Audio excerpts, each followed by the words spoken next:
नमस्कार मित्रांनो, मी कोकणची हर्षू तुमचं सर्वांचं माझ्या ह्या पहिल्या व्लॉगमध्ये स्वागत करत आहे।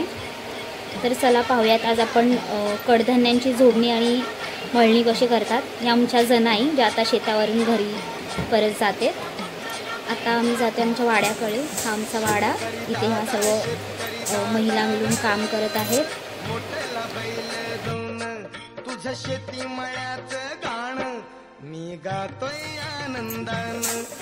तर अशा प्रकारे सुकलेल्या शेंगांची जोडणी केली जाते। या आहेत आमच्या मम्मी म्हणजे माझ्या सासूबाई। हा आहे आमचा वाडा। ही आमची लिलीची सिस्टर आणि ही लिलीची मम्मा। तीनच गुरं आहेत आमच्या वाड्यामध्ये।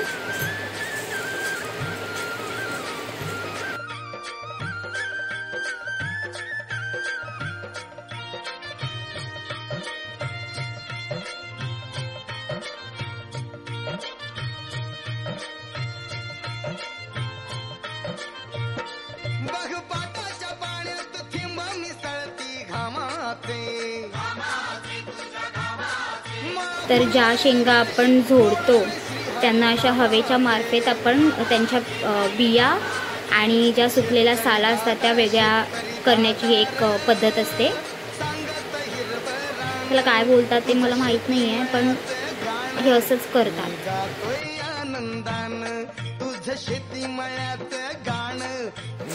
सुकलेल्या शेंगांना असं जोडून मग त्यातल्या बिया वेगळ्या करण्यात येतात। ही एक वेगळी पद्धत असते।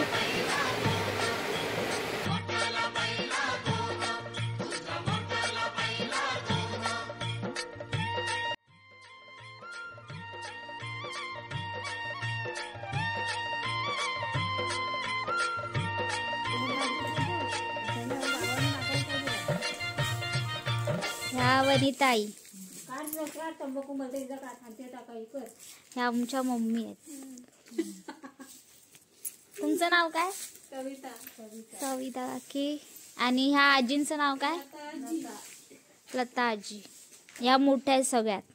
त्यांच्यानंतरला ह्या आमच्या मम्मी आणि मग ह्या काकी। तुम्ही किती वर्षापासून हे काटण काढता, मी शेतीची कामं करता? 10 वर्षापासून। आता आमच्या लग्नाला वर्ष झाली। लग्न 11 वर्षात झाले ना यांचे, आणि यांची लग्न ते 11 वर्षाच्या असताना झालेले। तेव्हापासून ते शेतीची कामं करतात आणि यांनीच आमच्या मम्मींना पण शेतीची कामं शिकवल्यात आणि आता मला पण त्या शिकवणार आहेत। शिकवायला सुरुवात केलेली आहे त्यांनी आता मला। कालपासून आमची शिकवायला सुरुवात झाली, ट्रेनिंग चालू झाली माझी। स्वीकारिसी आव्हान तुझ शेती मळ्यात गाण, मी गातोय आनंदान तुझ शेती मळ्यात गाण, मी गातोय आनंदान।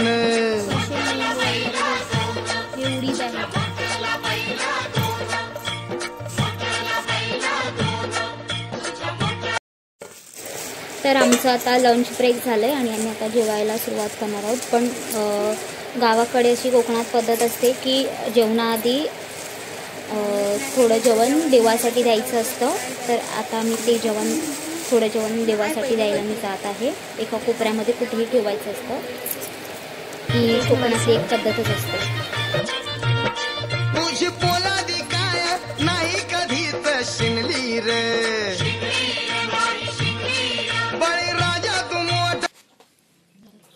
तर शेवटी एवढी मेहनत कष्ट करून आपल्याला हे असे कडधान्य पाहायला मिळतात। तर आमचा ब्लॉग आवडल्यास नक्की लाईक करा, सबस्क्राईब करा। थँक्यू।